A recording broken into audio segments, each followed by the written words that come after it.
We're back. We're back. Need to think of a different way to start this. I know. I've been thinking of this. Show. If we don't have a good sign on or sign off, we just kind of begin and end. But seems on character. Hello, goodbye. Yeah, we just arrive.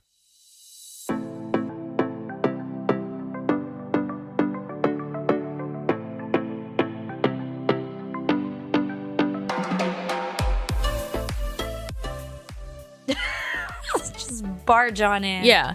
Anyway, almost very close to the 1 year anniversary of this podcast. We're celebrating it with who we started it with, I know. which is Emily Henry. Our girl. Our girl. Happy Place came out. As we're recording this, it came out a week and a half ago. Yes. We are Ish. recording this on a Thursday. It came out on a Tuesday last week. So by the time it comes out, by the time this episode is out, the book will have been out for 2 full weeks. Yes. So hopefully you've all read it. Yes, we each read it in like a day. Yes. I sped through this one like I haven't sped through a book in a while. Yeah, you finished it like days before I did. I did. That's right. And we got it on the same day. I was very busy that week, but I was still amazed. Mm-hmm. I did. It took Look me at 2 you. days. And it wasn't even a Kindle read, which I feel like I'm much faster on a Kindle read than a print read. Me too. And so this was a print read. I did it all in 2 days. I think I read the first 2/3 the day I picked it up, which I picked it up after work on the day it came out, and then just read for like 3 hours and then finished it the next day. Did you see the girl on TikTok that was like showing the different versions of the book? No. Like the Target one versus the Barnes & Noble one versus the something else one, like the normal one, I guess. And she said that the normal one is pink when you take the sleeve off. And so I rushed in here. It is not pink and neither is yours. It's yellow and white. And I want the fucking pink one. Yeah, who's got the pink one? Where'd you acquire it? Let us know. Also, I want the Target one because it has a bonus chapter in it. Yeah. So I either need to acquire it or I need to go sit in Target for 30 minutes so You I can have read the it. signed one. Let me see the signature. She has a beautiful signature. Does she? Oh, yes. It's one of those E's that looks like a 3. Mm-hmm. It's a curvy E.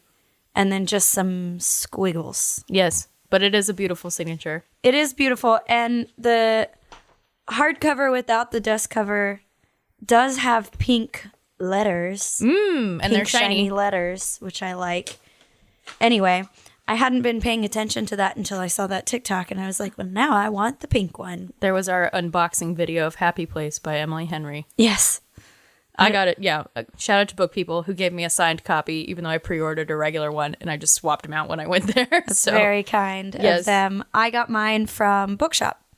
And, which I love, but I should have gotten it from Book People because I didn't know a signed copy was an option. Well, I didn't either. And I went inside to pick up my pre-ordered copy, and I went to the romance section, just for kicks. And then I see this big giant stack, and they've all got the signed copy stickers on them. And I was like, well, shit, I want that one. So I took it to the front, and I was like, hey, I'm going to be really annoying, but can I exchange my pre-ordered copy for a signed copy? And the guy was super nice about it. He was like, I don't know why we didn't just make all the pre-ordered copies signed copies. I feel like that's usually how it goes anyway. Is it? I wouldn't know. I've never actually pre-ordered a book from Book People before this. Well, I don't know about Book People, but I feel like a lot of pre-ordered books that I pre-order are signed. I don't know. Interesting. I don't know. Well, he was happy to do it for me. Shout out to Book People. Well, Here we are. should we get into it? Yes. So this one is hard. We were talking before we started recording. This one's hard for us to walk through because it's like a dual. It's not even really a dual timeline. It's like a single timeline with like a bunch of flashbacks that are kind of all over the timeline. Yeah, you're right. So it isn't, you're right. It isn't really dual timeline. It is one timeline flashbacks. Right. It's like a movie. That's the second time today someone's quoted that. No to way. me. That's my favorite quote of the year is Harry Styles. My favorite thing about feels the like a movie. is that it feels like a movie. Okay, so all we knew going into this was that it was friend group, second chance, romance, Fake dating. fake dating, trip. Yes. So we were already, fully in. Should we read the blurb again before we get started? Yeah. Harriet and Wynne have been the perfect couple since they met in college. They go together like salt and pepper, honey and tea, lobster and rolls. Except now, for reasons they're still not discussing, they don't. They broke up 5 months ago and still haven't told their best friends, which is how they find themselves sharing a bedroom at the main cottage that has been their friend group's yearly getaway for the last decade. Their annual respite from the world, where for one vibrant, blissful week, they leave behind their daily lives, have copious amounts of cheese, wine, and seafood, and soak up the salty coastal air with the people who understand them most. Only this year, Harriet and Wynne are lying through their teeth while trying not to notice how desperately they still want each other, because the cottage is for sale, and this is the last week they'll all have together in this place. They can't stand to break their friends' hearts, and so they'll play their parts. Ooh, a rhyme. Ooh.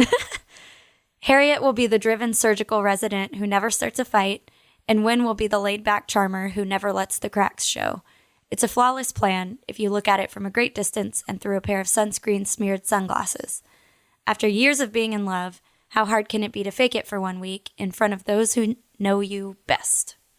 The answer is very hard. Yes, as we learn. As we learn. So the book starts with Harriet literally landing in Maine. And her friend, the second there's always like this moment at the beginning of an Emily Henry book where I'm like, you got me. Yep. I'm in. And it was when her friend Sabrina is holding a sign like you do at the airport when you're waiting to pick up someone or whatever. And it says, say it's carol singers. Yes. And I'm like, all right. Mine was the same moment. I mean, I was always going to be in, but mine was the same moment for a different reason because it calls Sabrina's handwriting serial killer handwriting. Yes. Which I have serial killer handwriting. It's not that bad. It's not great. It's not great, but I appreciate the bad handwriting representation when it comes up because it's a little childlike. Mine? Yeah. Oh, ow. Not in a bad way. Childlike is worse than serial killer? I feel a little less infantilized being a serial killer versus a child. That's true. It's more like, I don't know. I feel like everyone still has the same handwriting that they had in high school. I know I do. Yeah, mine is a nice little combination of print and cursive at times. And so it is highly illegible a lot of the time. I understand it. Yeah. With practice. Yes. Yeah. I know what you're trying to say. Yeah. I get there. Context clues. Yeah, so it literally starts in Maine already. Which kind of surprised me. I thought we'd get a little more backstory, but I literally opened the book and it's like she's on the plane with Sober Ray, the pilot, the former alcoholic pilot. Right. And then we do get the backstory because of the flashbacks, but we just get everything else first. Yes, if you've read People We Meet on Vacation, this one is very similarly formatted. Yes. Like almost forward and backward. Yes, forward and backward. Yeah. One timeline, but flashbacks. So here we are. And so, we know that Harriet has this ex who's not supposed to be at the trip. Yes. And then surprise, he is. Yes. Which feels weird at first until you realize that they're all like best friends. Yes. Because I'm like, why is this guy here? If they and then you're like, oh, they're like all a big friend group together independently of their relationships. Yes. So Cleo, Sabrina, and Harriet were roommates their freshman year at this little tiny fake college in Vermont. Yeah.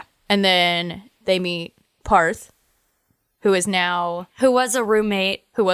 And then is now with Sabrina. And then there's Wynne, who became a roommate. Was also a roommate. Yes. Became a roommate when Harriet was studying abroad. Yeah. And then Kimmy, who is Cleo's partner. Yes. Never a roommate, later addition, but fits right in. Yes. Still an equal friend. Yes.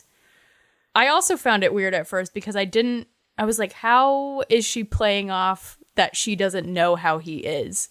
And then you realize Wynne and Harriet, even when they were together at this point, did not live in the same city. Yeah, they had a long distance relationship because she's a surgical resident, has a high powered job. He's caring for his mom. Mm-hmm. Yeah, she's going to be a brain surgeon, as we learn. So Wynne's there.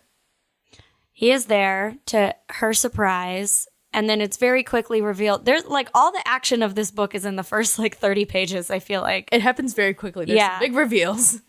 So we learn the house is being sold. So this is like a family house of Sabrina's that like belongs to her dad. Sabrina's like mad wealthy. She's an heiress. Yes. She wears designer clothing. It's all very fancy. Yes. We learn the house is being sold. Sabrina and Parth are engaged, and they're getting married at the end of the week. Yes. And that's why everyone is here. Even though they do this trip every year, that's why like they like made sure Wynn was there and like all this. Yes, because Wynn initially had said he wasn't going to go. He made some excuse because they had agreed that Harriet was going to go. Right. And he would do the breakup. next one. Yeah. And they were going to take turns doing the trips or whatever. Yeah. But he got wrangled into it. Right. So. Okay. First of all, Mike, the question I posed to you, and I think this made me have a bit of a tiny hard time getting really invested into this book early on. Okay. Invested beyond just it's Emily Henry and I know I'm going to love it, right? Right. The idea that they've been broken up for months and none of her best friends know is the least believable thing that has ever happened in a romance novel. Is that just a me thing because I tell you every thought that's on my mind at all times of the day or night? Ooh, this is a great question. I understood a little bit. Would I ever be able to do this? No. Do I know anybody in my friend group who would be able to do this? Right. No. Right. I think it's only at least a little believable because they're all in different cities.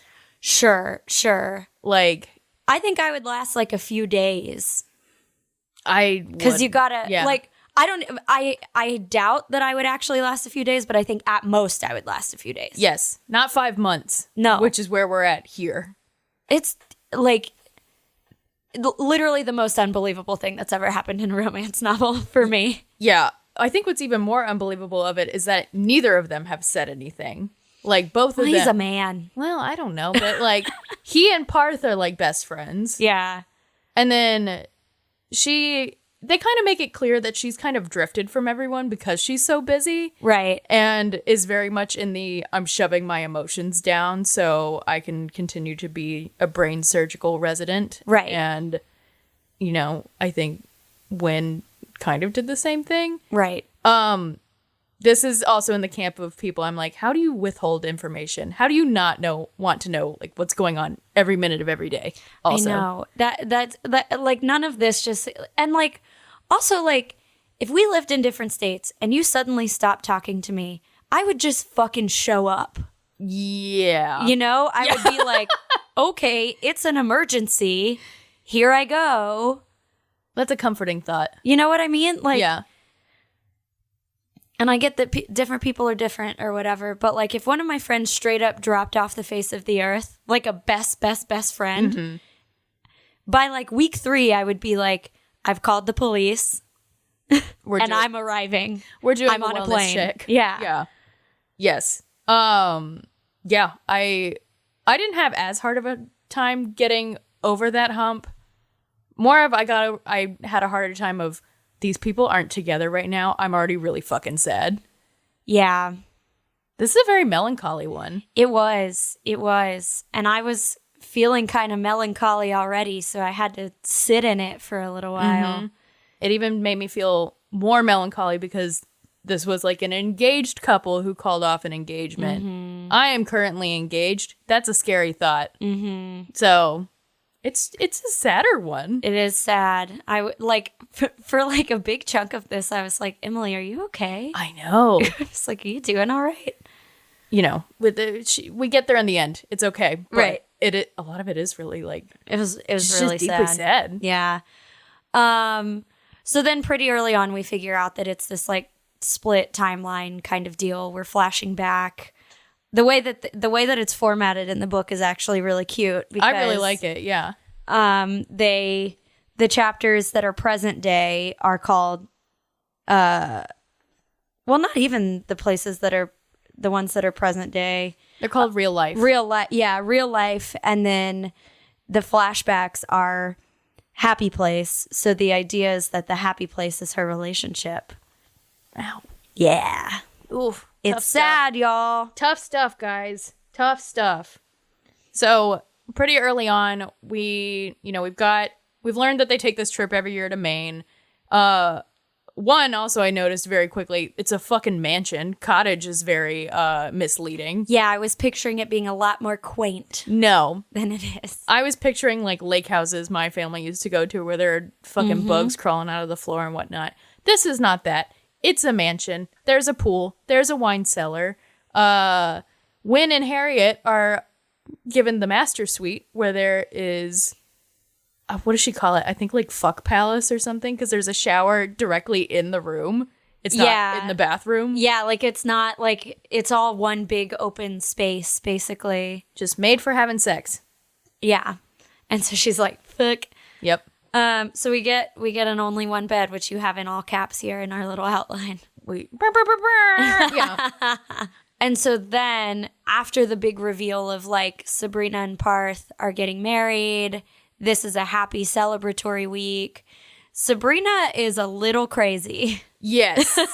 Sabrina kind of reminded me of Libby, of her being a character that frustrated me. Yes. She, although maybe I see a little bit of myself in her, she can be very uptight. She wants everyone on a schedule. Sabrina's got a full itinerary for everybody. Which is a little wild. Yes. Okay, not wild to have the itinerary because I do this. Wild to share it. I'm like, we keep that shit to ourselves. Interesting. You know, I like people knowing what's going on. Yeah. There's something. Also, Sabrina is a divorce lawyer, had talked frequently about how she never wanted to get married. Mm-hmm. And here we are at her wedding. Yes. It feels like Sabrina is a little off the rails, which we will find out later that she is. Yes. She's just very stressed about all these changes in her life and is sort of grasping at straws. Wow, what a mood. Yeah, but at the beginning, we just think that she's a little crazy. Which, yes. Which also that. Yeah. Um, So one of the things we learn about Maine and this cottage that is also very special to Harriet and Wynn, it's like where they first met. Harriet was studying abroad when Wynn started living with Parth and Cleo and Sabrina, and returned to Maine after her study abroad to Wynn picking her up instead of Sabrina because Sabrina and Cleo got too drunk. So that's how they meet. yes. So they have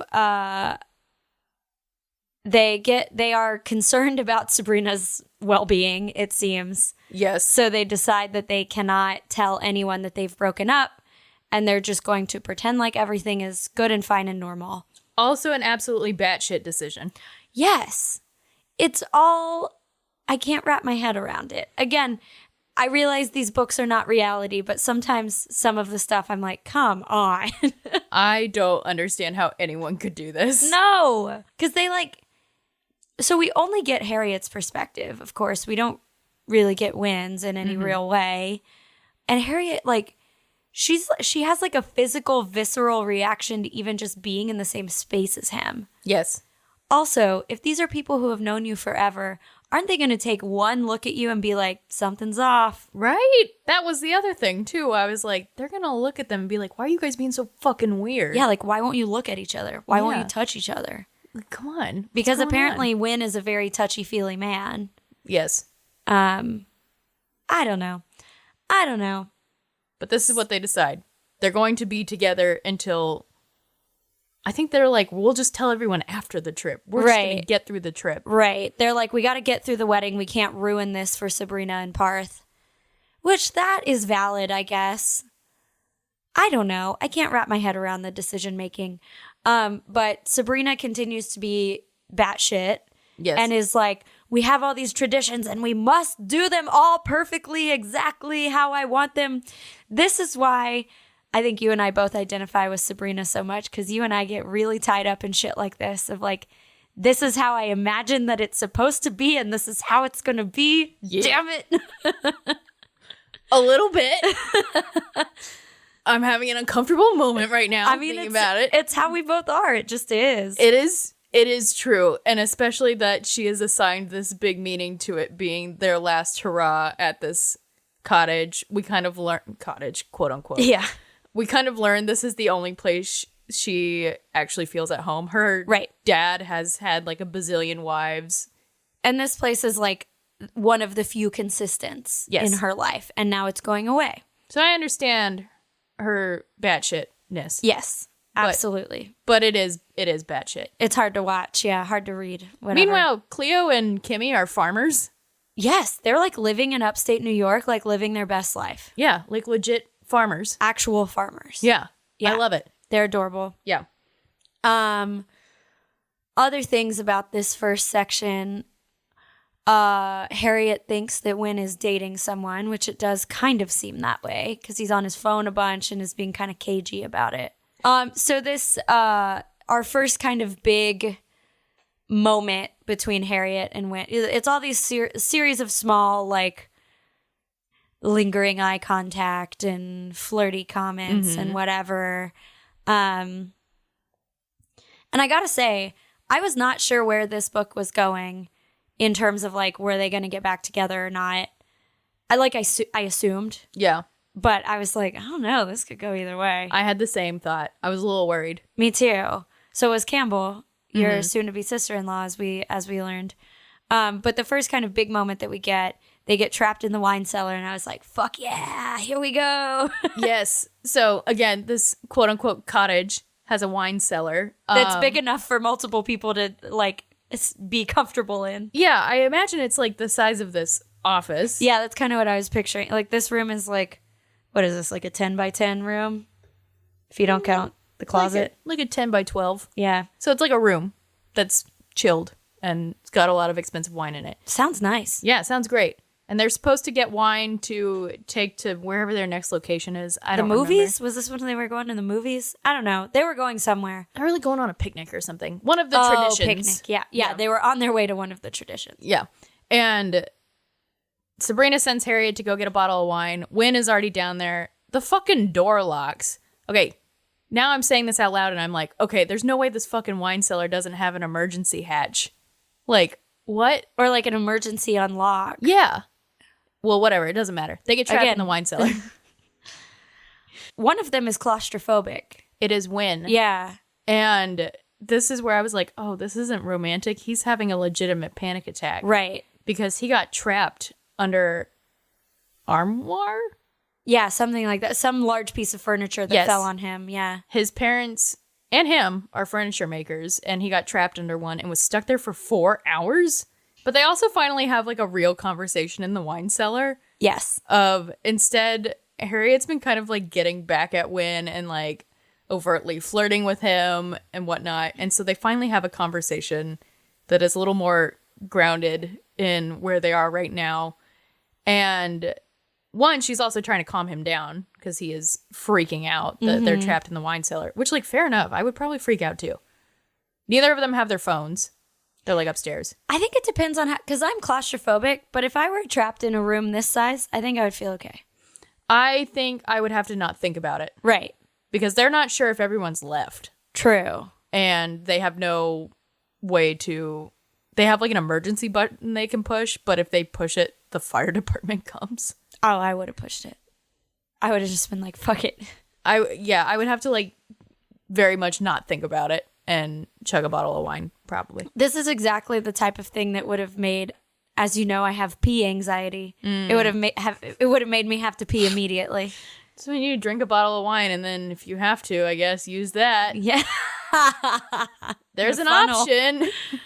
But toward the end of them finally talking about what's going on and that they are still upset with how things ended, which at this point we don't know why things ended or how they ended.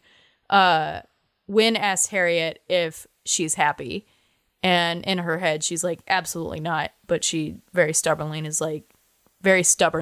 says yes. And so Win is kind of like, okay, good. And then they get out. Sabrina comes and lets them out. Yeah, they're like, oh shit. Yeah. Where are our Where friends? are our friends? So they get out of the wine cellar. That kind of ends this first act of the book of just everyone is in a state of discomfort. Yeah. Nothing is great. Yeah. But they have to press on. Which, again, this is wild. Yeah, this is like day 2 of the trip. Yeah. Of presumably like 7. It seems like somewhere between 5 and 7 days. It's like a longer trip. It's more than a weekend. So then they go to the bar that is in this little town in Maine that I did not look up to see if it was real, but doesn't matter. So yeah, there's some revenge flirting. Yes.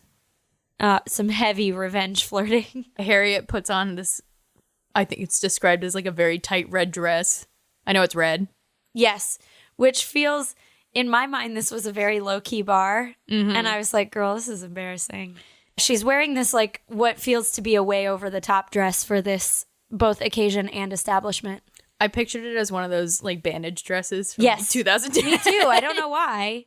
I don't think Harriet would wear a bandage dress, but that's like how I pictured it too. So yeah, they agree to a truce where they're like, we're not going to do this and fuck with each other. Yeah. Because Harriet's mad at Wynn. Yes. We've kind of gathered at this point that he kind of broke up with her very suddenly, and she's not quite sure why still. And so... And we as the reader have no idea why. Yeah. Like, She's we upset. have no information. Yeah. So other than he was to blame, at least in terms of like, again, we only get Harriet's inner monologue, so it's what we're working with. Right. But he was the one who did the breaking up. She's still pretty heartbroken about it.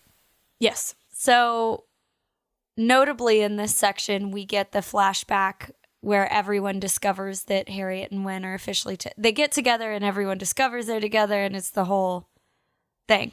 Everyone's very happy. They were resisting getting together for like a year and a half. At first, it was because Sabrina kind of liked Wynn. Right. And then it was they were living together during their last year of college, and Wynn would kind of, you know, date around and whatnot, and they were both just kind of like not wanting to ruin the dynamic of living together, which that's a lot of self-control. Those scenes were some of my favorite parts of the book. The flashbacks when they were like flirty, but they hadn't hooked up yet. Like, those were some of my favorite parts to read. Yes, when they're having their like late night conversations. I loved it. It was really sweet, and Emily Henry always does a really good job of writing like early relationship. Yes. Little Yeah. butterflies and whatnot. And so, yeah, during their first trip to Maine, when they had first met, they were staying in the room with the two twin beds, and they would just like stay up late talking to each other. And Like across the room. Yeah. it was really cute. It was really cute. That's when I think I was not super sold on them as a couple for a while. Me too. And that's exactly what I was just thinking. What I was about to say. Yeah. Like, I feel like when we started the book, I was like, I don't know why I'm invested in these two people being together. I think that is also a little bit why it took me a little bit longer to get into this book, because of it being sort of like almost told in reverse. You don't get the same like emotional buildup and investment necessarily as you do in other romance novels.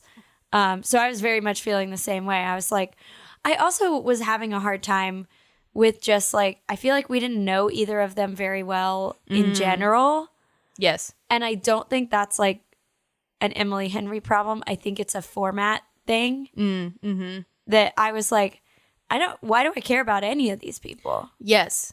I definitely agree with you. I think with Beach Read, People We Meet on Vacation, and Book Lovers, we spend so much time with January, Poppy, and Nora just by themselves at first that we really understand who they are. Right. And since this one jumps directly into the friend trip, we get to know Harriet as it goes along, but we're also getting to know everybody else. And I was like, but wait, whose head am I in right now? Like, I don't feel like I know her. Yeah. And I think like I was not sold on it until toward the end, the format. Like, I was at first kind of like, I don't know why I'm invested in Harriet. I don't know how I feel about her. Because we didn't know her that well. Right. Which made the choice she makes at the end all the more interesting. But yeah, I was like, I think that's part of why I didn't devour this book as fast as you did necessarily either, because I was just like, I don't know, you gotta make me care about these people a little more. Right. But I knew the payoff was going to get there because I was like, Emily can't let us down. Nope. So She didn't let us down. she didn't. No. I just had a harder time. So in New York, when they first start dating, they are still living with, I believe, Sabrina and Cleo. they're kind of all at this crossroads where Sabrina and Cleo and Harriet are all in grad school. Parth is also in grad school. Wynn just, I think, lives in New York with them.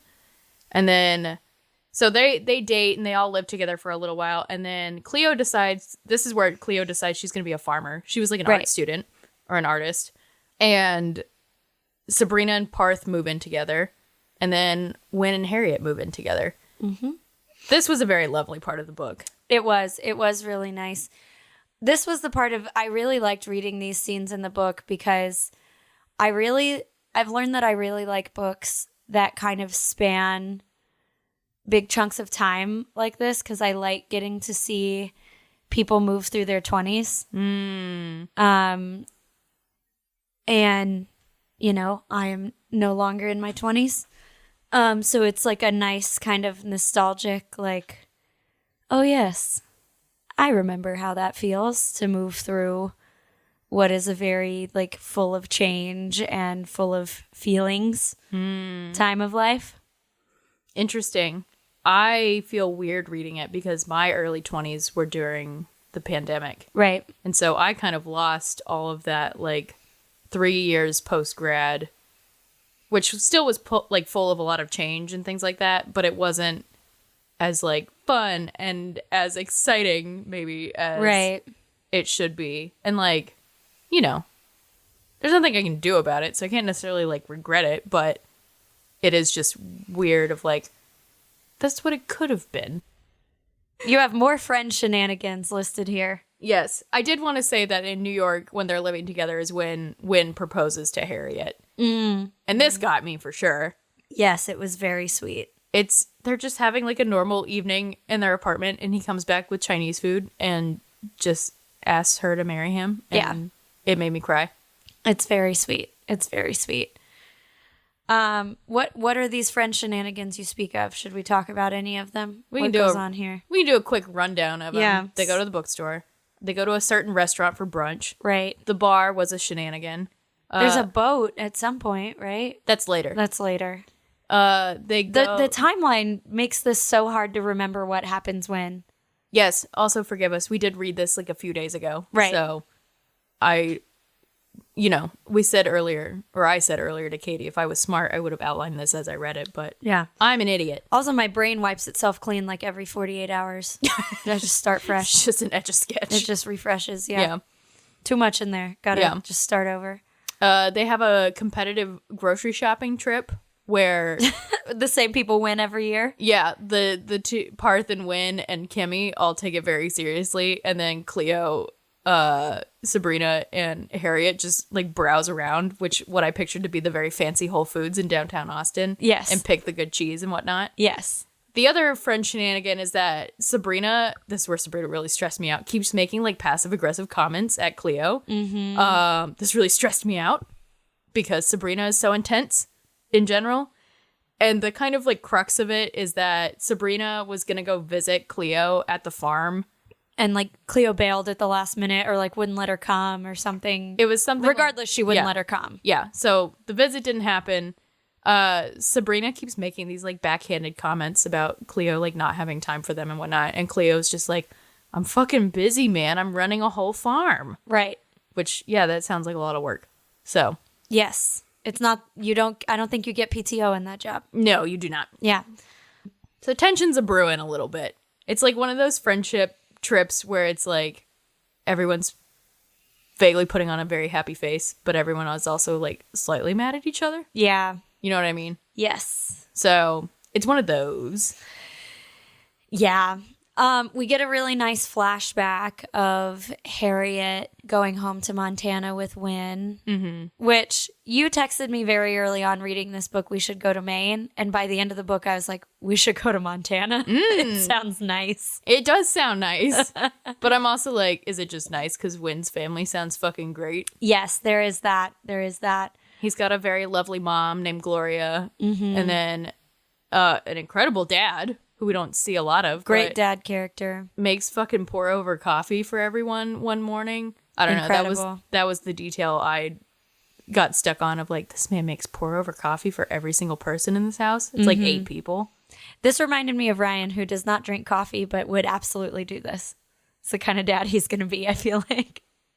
Let me make you your own custom beverage. Oh, Yeah. this also shows a lot about like how Harriet and Wynn are different in the ways that they grew up. Like Harriet has an older sister Who she's not close with at all. and her parents put a lot of pressure on her to kind of be the quote unquote good kid. And to be successful and do the doctor thing and all that. And she gives them a lot of grace where she's like, they always showed up for me. But she also is like, they shouldn't have been married. Right. It was one of those situations where her mom got pregnant with her older sister in college. And so they got married. And now they are just vaguely unhappy all the time. Right. So it's a bummer. Right. So then she visits this like loving family and is like, oh, something else could happen. Yeah. Yeah. And she gets like really upset at one point on the Montana trip of just I think just emotional of like, this family welcomed me with open and loving Right. arms, and my family is just not like that, and it sucks. Yeah.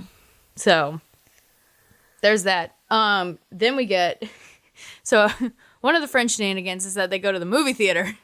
And they get super stoned at the movie theater. Yes, They this take gummies that Kimmy had brought, that she had gotten from like their neighbor or something. that she says are like low dosage, but then after everyone takes them, she's like, y'all, I actually have no fucking idea. Yeah, who knows?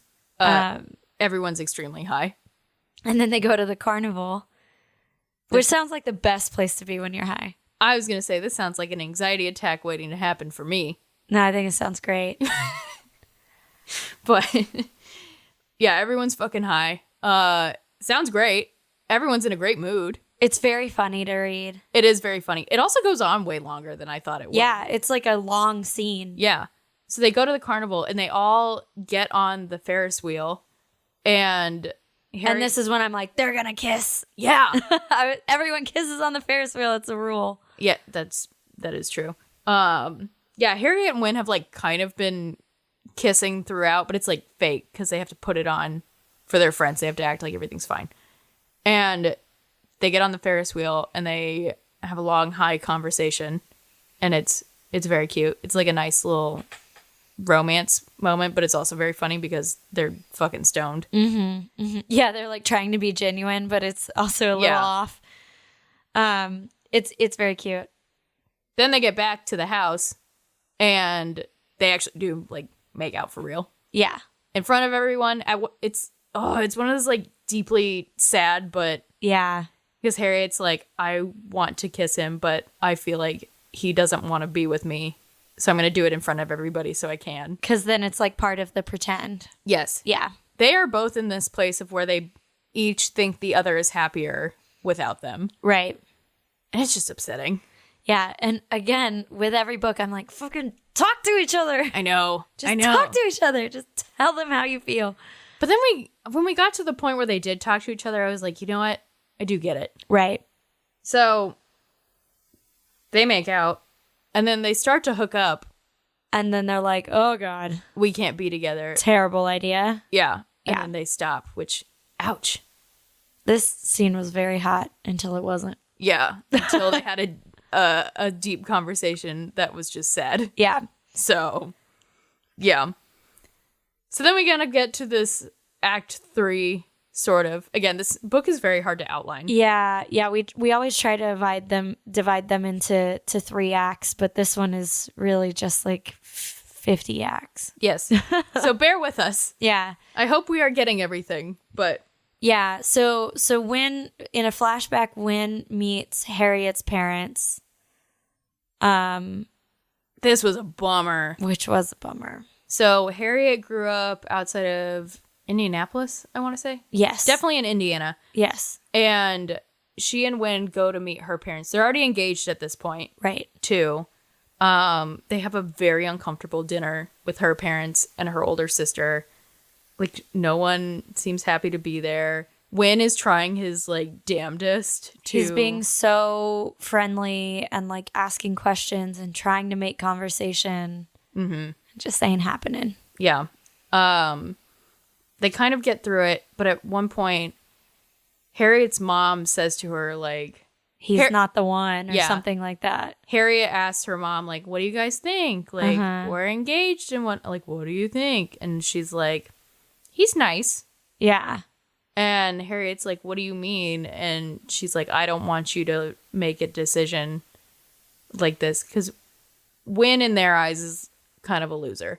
Yeah. Like, he's not going to be a brain surgeon like she Right. is. He's just kind of, he's got big golden retriever energy. Yes, exactly. They're like, he's nice, but like, you should probably be setting your sights higher. Like, we just don't really see it. Yeah.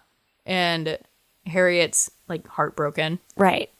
And Because all she wants is her parents to like approve of her and her decisions. And this is like another thing.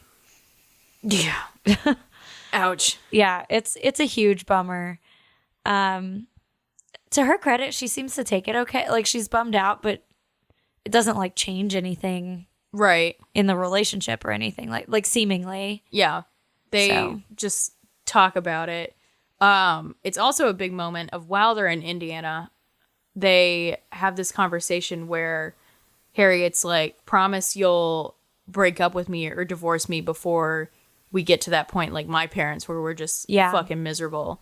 And Win is like, what do you mean? Like, I'm never going to get to that point. Like, I love you. Like, I'm going to stay with you forever. And Harriet is very much just digging in her heels. Like, no, like, I would rather you end it before we get to this point where we're just stuck together and we're miserable. Mm-hmm. And he kind of like begrudgingly agrees. Right. He's like, okay, crazy. Like, Yeah. But he's also like upset because Right. he's like, no, I'm all in. What do you mean? Like, that I'm not going to get to that point. I love you. And everything that we know about Win and their relationship, Win and Harriet's relationship up until then is very much like, no. He is all in. Mm-hmm. He very much feels like this is what he's meant to do, is to love Harriet. Mm-hmm. So this is a little heartbreaker when they have this it's really conversation. sad. Because I also get that feeling of like, no, it's going to end at some point. Right. Like- yeah, totally. There is going to be a point where you don't want to be with me or you don't love me. And I would rather you cut it loose. For sure. Yeah. Yeah. That is, it's deeply relatable to anxious people. Who hosts this podcast. Yes.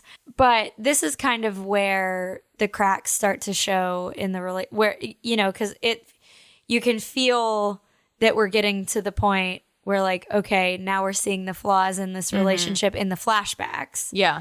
And so you're like, okay, it's coming. Yeah, there's a lot of tension building up throughout like both timelines of you're waiting for the other shoe to drop with them in the present in Maine, and then you're also waiting for like, oh, I know a breakup's coming. Right. And when is it? Right. Yeah. So back in present day, Harriet sees a text on Win's phone from his mom, and it's like, when are you going to tell her, or you have to tell her soon, or something like that, yeah. which Harriet thinks is about like him dating someone, which is absolutely what I would think. Yes. Because she assumes at this point Win has at least told his mother they're not together. But he has not. No. But Harriet doesn't know that. Right. And we don't know that yet either. We learn that later. But Yes. And then we get this. God, this is so fucking deeply I hate this. sad. I hate this part. It's hard to read. Yeah. So Harriet gets her residency in San Francisco.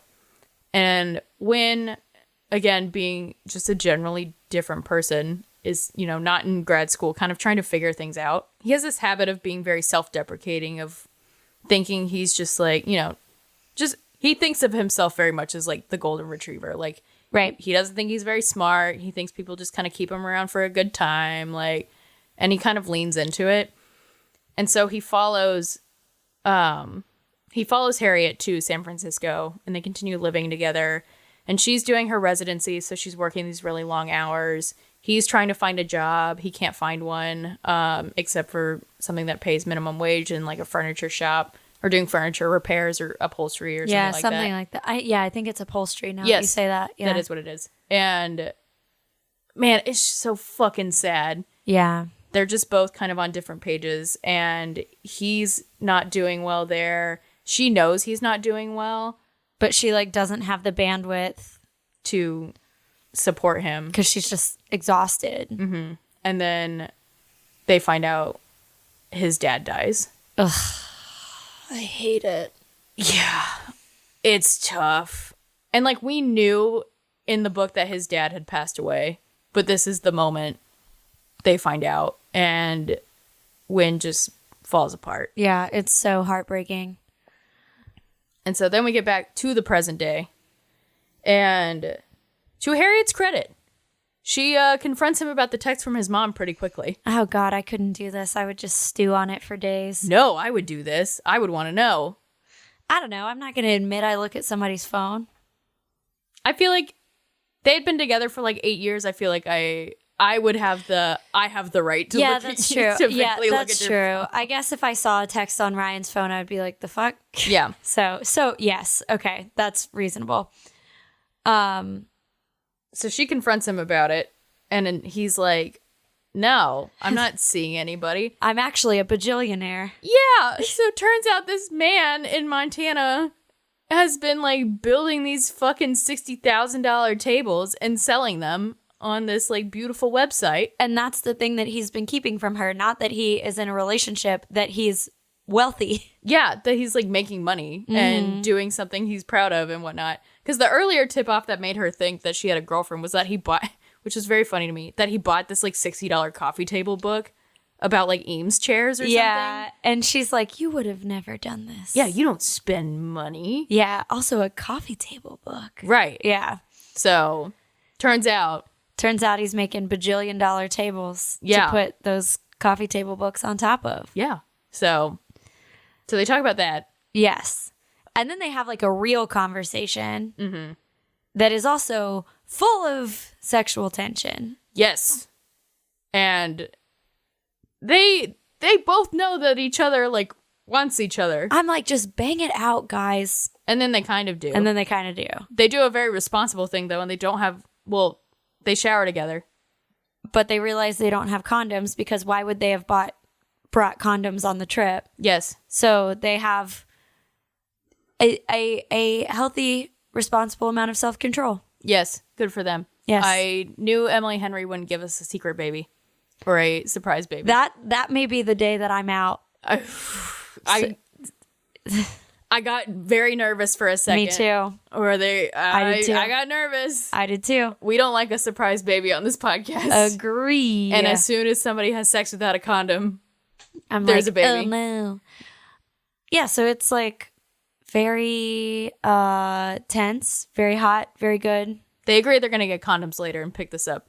Yeah, so they're sort of like, they sort of come to this understanding of like, we got to just get this out of our systems. Mm-hmm. They're like, we'll do it once or we'll do it while we're here and then that's it. Yeah, they're kind of treating it as like a last hurrah of like, Right. now we can lean into this fake relationship that we have right now. Mm-hmm. We still think we can't be together. Yeah, they're like, let's live in our little like happy place bubble Oh, look at that. and pretend like the real world doesn't exist, Fucking sad. which always works. Yeah, totally. Every time. Every single time. Sleeping with your ex is always a good idea. Every time. Every time. Every time. So then we find out why they broke up, which, oh my God. Ow. Yeah. This is, I don't know if I've ever been more upset about a breakup in a book, just because this one was so realistic and upsetting. Yes.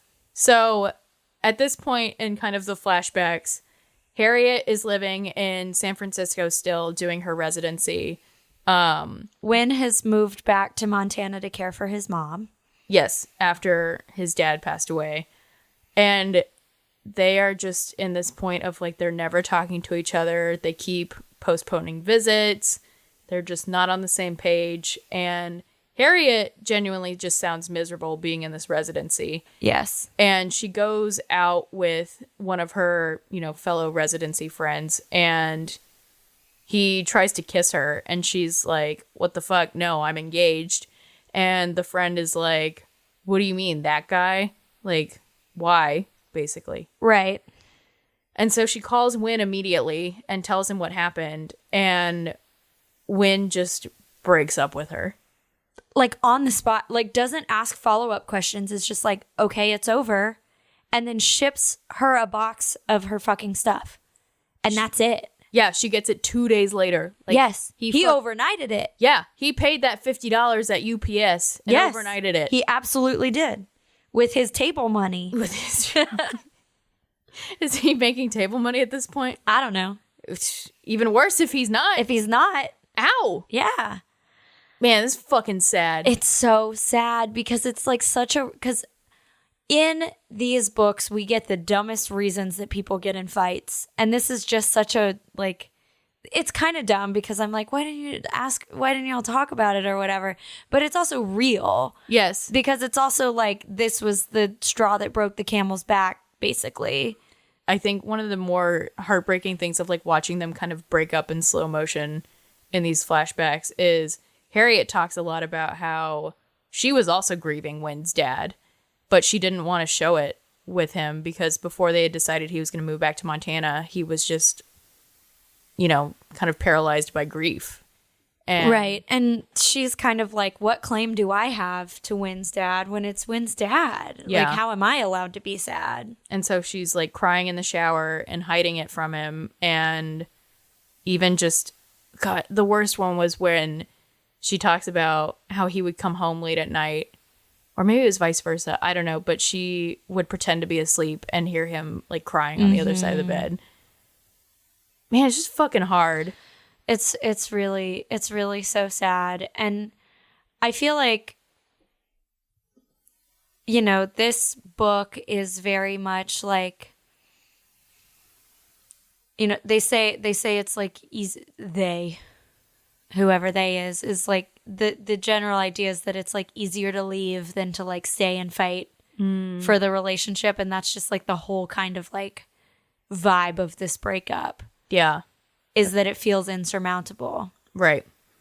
Which is just like very real and very sad. Mm-hmm. And is like the reason a lot of relationships end. Yeah. Like they kind of talk about it of like, you know, they kind of put off planning their wedding and like let a deposit go by, and Harriet didn't want to bother Wynn with things and just kind of shoved it all in. And yeah, it's just like very real. It's just like normal life stuff. Yeah.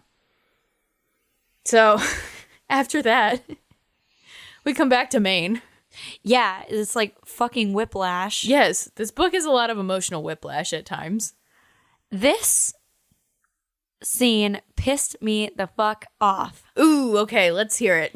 That Sabrina is like, I made us appointments to get tattoos. Yes, so it's their collective like bachelor party. They're all just doing it together. And Sabrina is like, I've got a surprise for all of us. And then they go to a tattoo studio. This is just, okay, it pissed me off, but also this is like, yet again, another example of like, I'm like Sabrina because I'm like, everyone do this. Do it. It's going to be great. Yeah. I could kind of see both of it. Yeah. Yeah, I mean, but it is also a wild thing to just be like, yeah, 6 people are going to get matching tattoos without any discussion ahead of time. And they're not all like Katie, who has a bunch of tattoos. Right, exactly. Will get a tattoo for any reason. Right, like if someone was like, I made us appointments to get tattoos, I'd be like, okay, let's fucking go, whatever. Yeah. But yeah, it's really awkward. And Cleo's like, no. Cleo's also like mad tattooed. Yes. We learn. Yes. Cleo is the one who's like, no, I'm not doing that. You didn't ask us. Right. Like this, like, yes, we've talked about getting matching tattoos for years, but like this needs to be a group decision, not you just steamrolling us. Right. And Sabrina's like, I had them like leave it open for us and whatnot. And like, I already paid for it and everything. And Cleo's like, no, no one asked you to do that. Yeah. Yeah. And so it turns into a big fight where everybody is right and everybody is wrong. Yeah, everyone's just like airing their grievances, but nothing comes to a resolution. So we find out Sabrina's being so batshit because she feels like everyone is just like coming like pulling apart. away from her, Yes. pulling away from each other. Right. Of like Cleo's upstate, you know, being so busy with her farm. Harriet's in San Francisco, you know, doing her residency or whatever. Wynn is in Montana. And so she just feels like she's not important. And then it comes out that she's known about Harriet and Wynn being broken up the entire time. Right, because she's like, obviously I fucking knew you were acting so weird. Yeah, and Parth had seen a text message on Wynn's phone. Yeah. Oh, yeah, that's right. Yeah. Yeah. Of where he had typed out an apology to her. That he and- never sent. That he never sent. And so she and Parth have just been sitting on this information and just kind of like forcing them together. And Harriet is like... This is also unbelievable because if this happened in our friend group, I would be like, yo, guess what? To Yes. another friend. Yeah. Yeah. Like... At least for advice to be like, what do I do? Right. How do we deal with this? Yeah. What's the move? Yeah. I also think that this, as much as this is a romance novel, this is like a book about these friends, right? And so I think one of the things that I really liked about this book, like I said, is that it's kind of told over the course of their 20s and the evolution of their friendship. And they're all like pushing 30 now, right? They're like late 20s, around 30. And this is a thing that just like, this is when I'm going to pull the I'm older than you card, which I try to not do often. But like, there's a point in your late 20s that happens for everyone that you're like, my friends and I just can't be as close as we used to be because we've all got other things going on. Yeah. And it might happen for different people at different ages or whatever. But like, for me, it was in my late 20s. And I feel like for a lot of people it is. And it's like, you know, we've all got partners and, you know, our jobs are becoming more important because we're all kind of moving up our respective ladders and like whatever. People have babies, people, you know, whatever. And there's this like moment where you're like, nothing's ever going to be the same as it was before. And so like watching Sabrina go through this, I'm like, yeah, it's just what happens, Yeah. which is like awful, but also life. And then you just adjust and your friendships change and that's fine and great. Yeah. But it's a hard thing to reckon with when it's happening. And I think especially for Sabrina as a character who doesn't really have a good family relationship and whatnot. Right. She doesn't have other people she can lean on, which is probably why she's like, Parth, let's get married. I need stability. Yeah, Parth even recognizes that at one Right. point because he had proposed to her. She had said no. She proposed to Parth and he also said no because he was like, you just found out about the cottage being sold. You are just, this is a knee-jerk reaction. Yeah, you're making an impulsive decision. Yes. Yeah. And then a few weeks later, she actually for real proposed to him and he's like, okay, now Now you've I thought believe about it. you. Yeah, Yeah. now I believe you. But And- that's very much what she's doing here. She's just like trying to hold everything together and not realizing that like people just change and evolve and your friendships when you're 30 are not the same as when you're 20. And that's just how it is. Yeah. Yeah, and everyone is upset for correct reasons. Harriet's mad that Sabrina has been like forcing her and Wynn together, and Sabrina thinks that it's just because Harriet can't commit, Right. when it's a lot more complicated than that.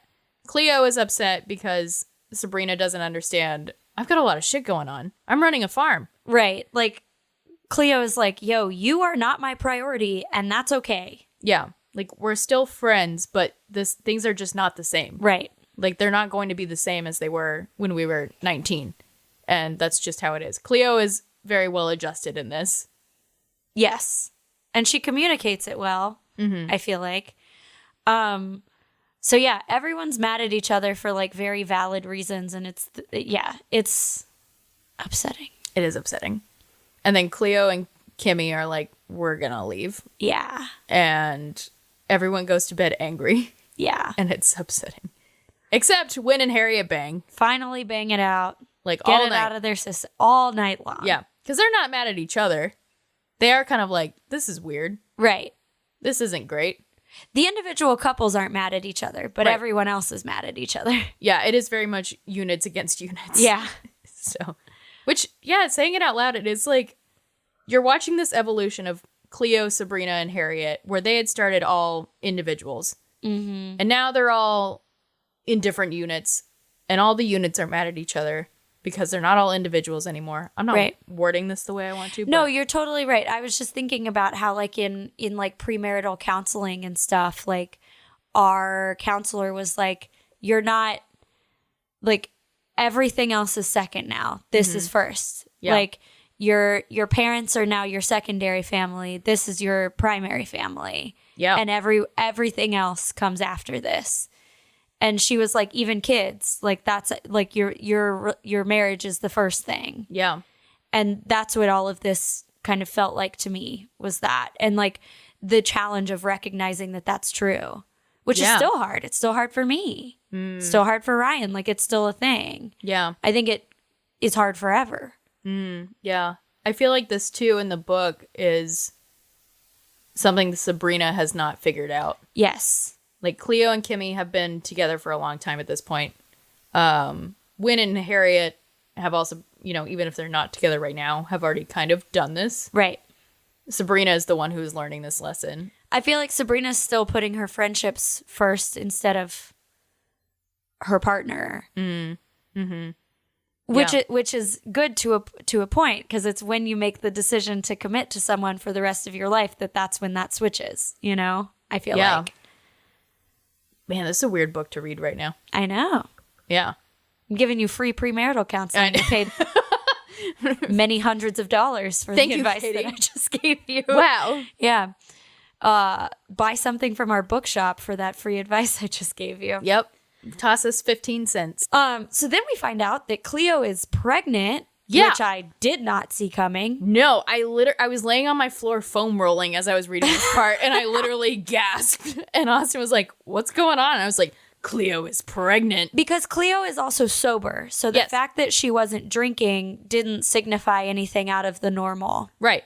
So Harriet gets up the next morning after she and Wynn have been banging all night. Wynn's still asleep. She goes and she's like, "I'm going to get a little peace offering." And she goes to get coffee for everybody, which is very nice. This would work on me. Walks to the coffee shop down the street. My fucking dream is to have a coffee shop down the street. So Cleo also had the same idea. And so they run into each other at the coffee shop.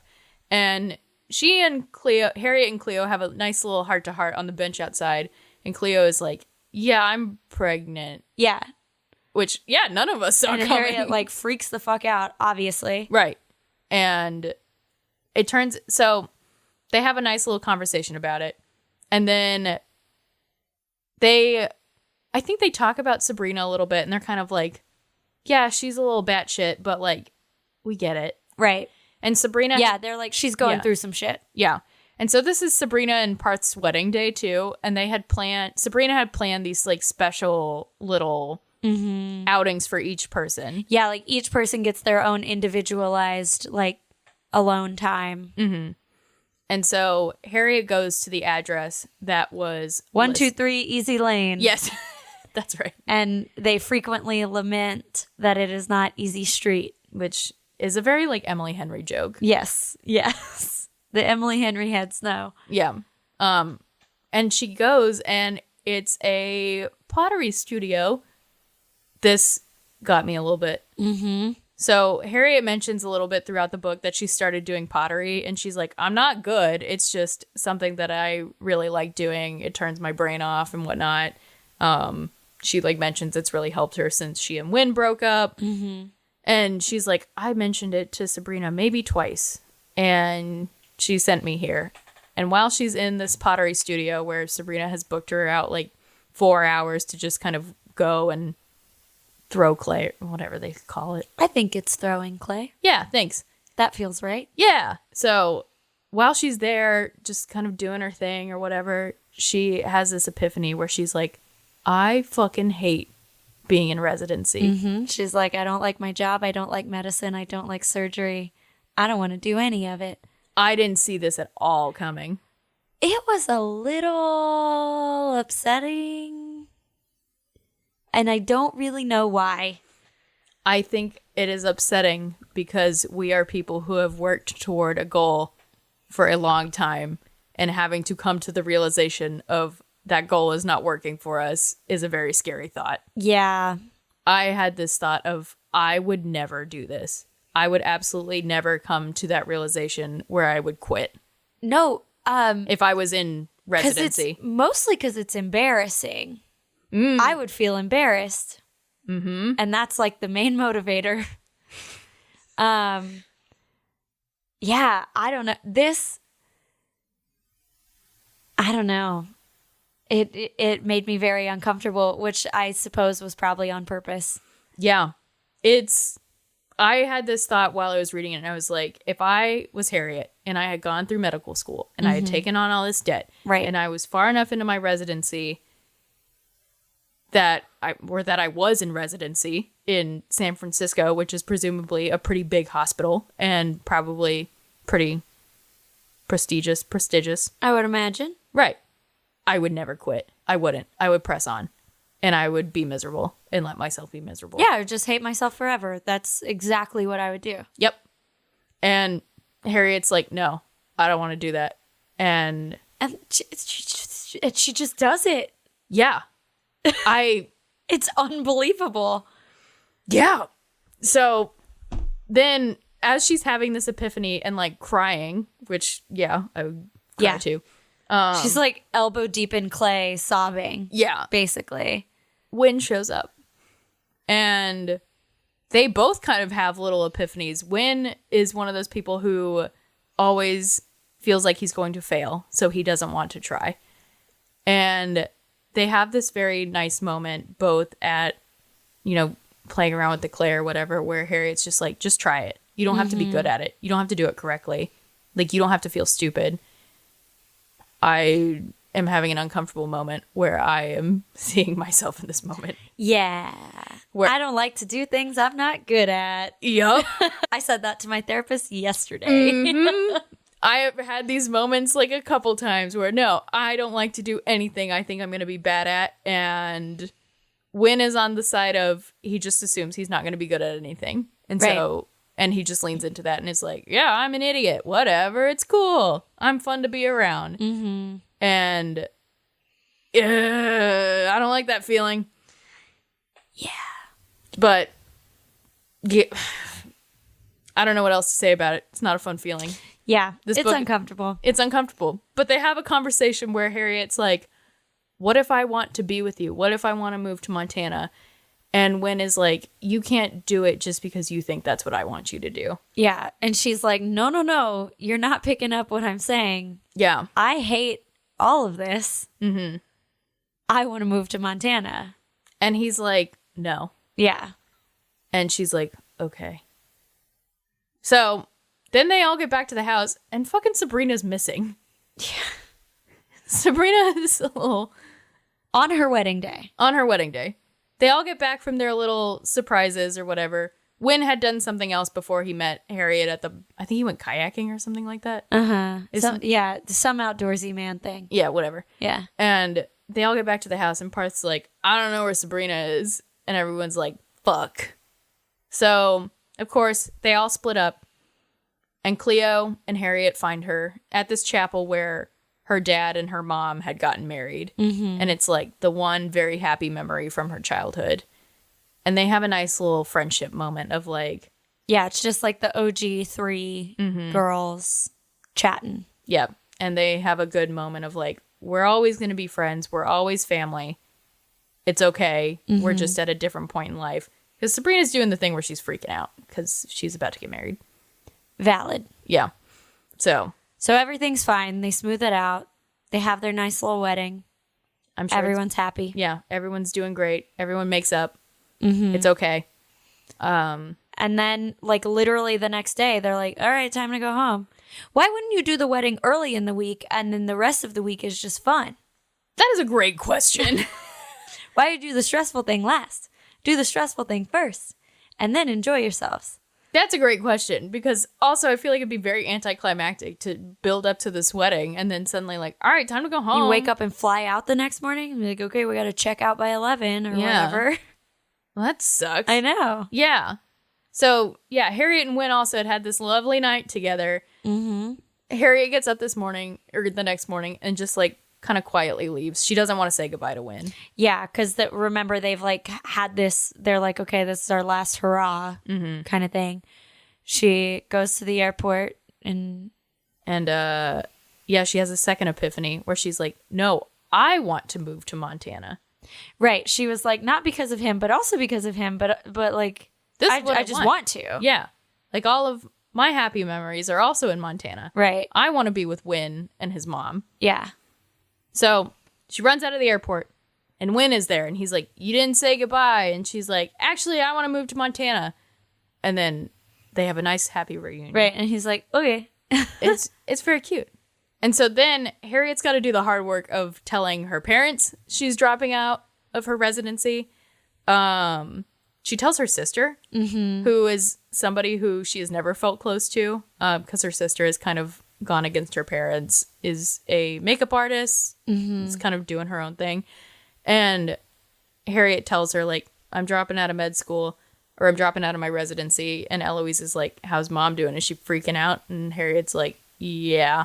And Eloise sends her this very long and lovely message of like, I resented you because of this and this and this, but also it is not your job to manage our mom's expectations. Right. She's basically like, I'm proud of you for like finally doing what you want to do. Yeah. So that's nice. It is nice. Then her parents like kind of come around on it. Her mom helps her move out of San Francisco to Montana. Mm-hmm. She moves to Montana. She and Win set another wedding date, and they kind of live happily ever after. How do we feel that it's a barn wedding? I know. It was so unexpected. But they live in Montana. That makes sense. Yeah. Like, Well, we live in Texas. Neither of us getting married in a barn. we're not barn wedding people. I got married in an auto repair shop. Is that what it was? Yeah. Oh. Yeah, that's what it used to be. Yeah, so it all ends fine. Very cleanly, Yeah, very cleanly. which was where I was like, this is not realistic. Mm-hmm. Her and her mom are supposed to fight more. Yeah, also this is too also you pulling out of your residency I think is probably a little less easy than this seems. We wouldn't know. I wouldn't know, but quitting any job is hard, so I did watch some TikToks about a girl who quit her PhD program, and I imagine it's kind of similar. yeah, Which, ouch. it's Again. difficult. Yeah. So overall, okay. A, overall thoughts. B, where does it rank in the Emily Henry verse for you? Give me the ranking first. Ooh, the ranking. Okay. Do you want mine first? Yeah, I want yours first. It's below. So first is Beach Read, obviously. Second is Book Lovers, and this one's next. And then it's still People We Meet on Vacation at the bottom. This might be at the bottom for me. Yeah? Yeah. I've only read People We Meet on Vacation once when it first came out long ago. So I feel like maybe I would have to reread it to give a proper ranking.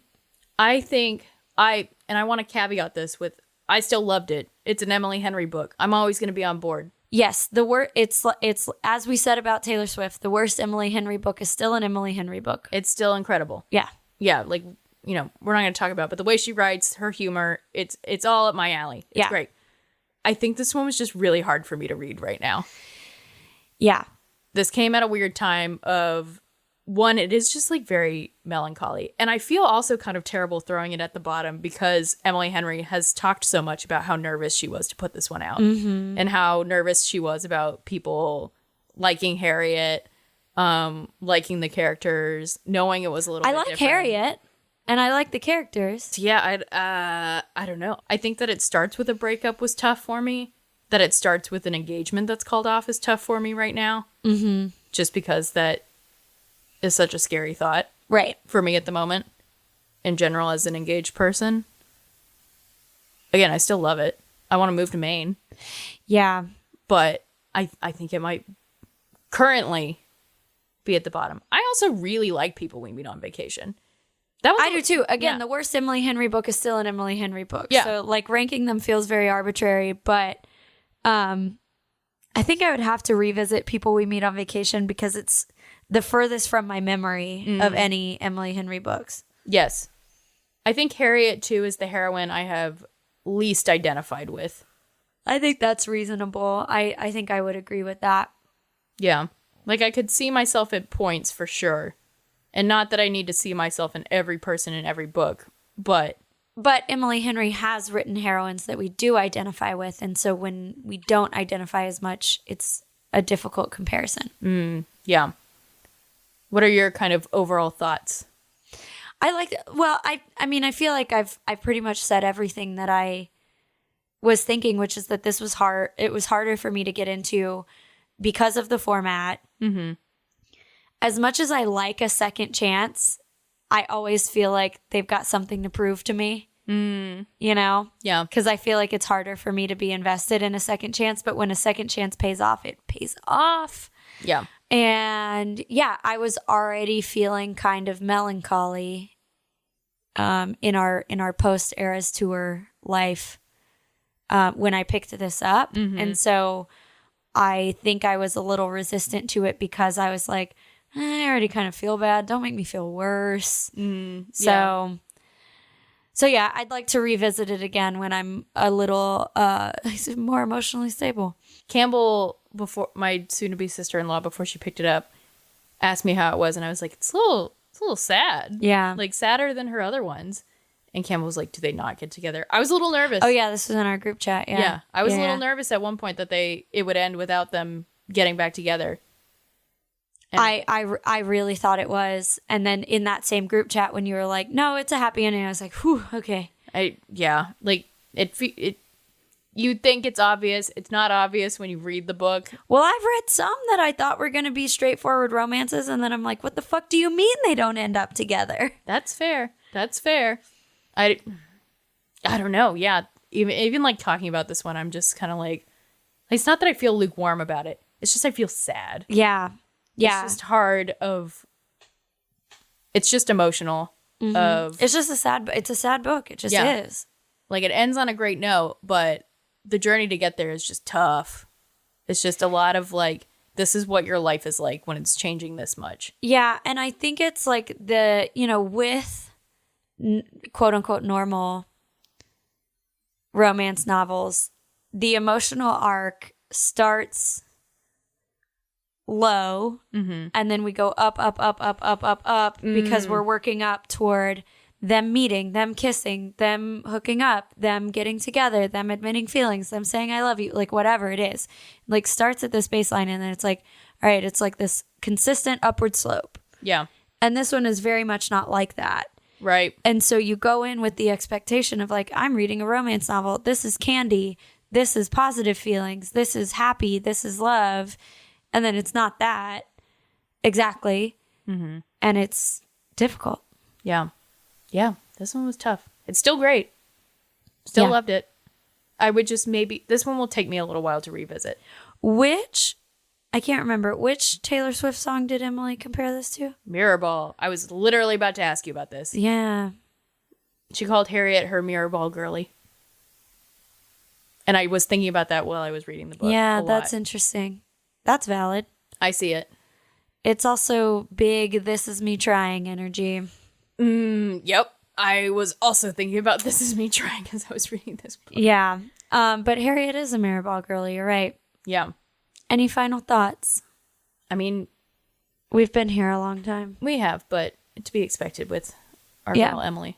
What are you reading right now, Abigail? I think I said this the last episode too. I was in a beach reread. Oh, yeah. I'm still kind of in it. I'm about to start romantic comedy by Curtis Sittenfeld. Yes, I'm about to start it. I literally picked up my Kindle 2 days ago to start it, and it was dead.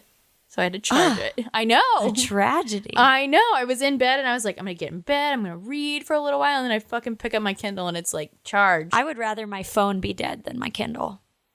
I haven't picked up my Kindle in a little while, I guess. I've been reading like more print stuff. Yeah, that's true. So that was a sad surprise. So I'm about to start that. Surprise. I also have romantic comedy, and I want to pick that up soon. Yeah, it was a book of the month pick. I have the arc for it, so I'm excited. It sounds up my alley. I've heard good things. Okay, that's exciting. What are you reading? I'm reading the latest Maisie Eddings book, The Plus One, which I really, really, really, really like. And as I mentioned on this podcast before, I did not like Maisie Eddings' first book in this series, Lizzie Blake's Best Mistake, because it is a surprise pregnancy one. Yes. And Lizzie Blake annoyed the shit out of me. But then the second one in the series I really liked, A Brush with Love, the dentist one. That's right. That I found very cute. This one is the best one because it's like a my brother's best friend like kind of situation. Okay. I just feel like Maisie Eddings has like really like hit her stride, come into her own. I'm really enjoying it. Okay. It's really, really fun. And it's a wedding one because her brother is getting married and shenanigans ensue. Of course. It's very fun. Oh, I'm reading the new Sarah Penner book, which I got for my book of the month in, I guess, March or April. March? I don't know. But Sarah Penner wrote The Lost Apothecary, which I really liked. Yes. And so this one is The London Seance Society, which I don't like as much, but it's still very good. Sarah Penner's a great author. I'm a fan. I'm always going to pick it up. But this one is not nearly as good as The Lost Apothecary. I have The Lost Apothecary. I've said this on the podcast, and I need to pick it up. The Lost Apothecary, I really, really liked it. This one's not as good, but I think she flew too close to the sun with the first one. I think if I had read this one first, I would love it. Yeah. But, you know. It's like how we started the podcast with book lovers. Exactly. That's exactly we right. flew too close to the sun. That's exactly it. But Carly Fortune's new book just came out this week, Meet Me at the Lake. Like Every Summer After was one of my favorite books of last year, and I'm pretty sure I'm going to stop everything that I'm doing and read the book that just came in the mail today. All right. And it's pink. Looking ahead. I think our next plan is we're doing a reread. It is a reread of The Unhoneymooners, I think, is what we're planning, right? Yes. So we have 2 summer rereads coming up. Yeah. One of which is going to hopefully excite and delight all of you as much as it excites and delights me. Katie's very excited. I'm so excited. Okay, so in June, we're reading The Unhoneymooners, which is a reread for us. It is Real Ones Know, the origin story of our friendship. And we haven't done a Christina Lauren on the pod. No, we haven't. And we haven't done a reread on the pod. Nope. So we're doing that in June. And then in July, we're doing another reread with a special twist.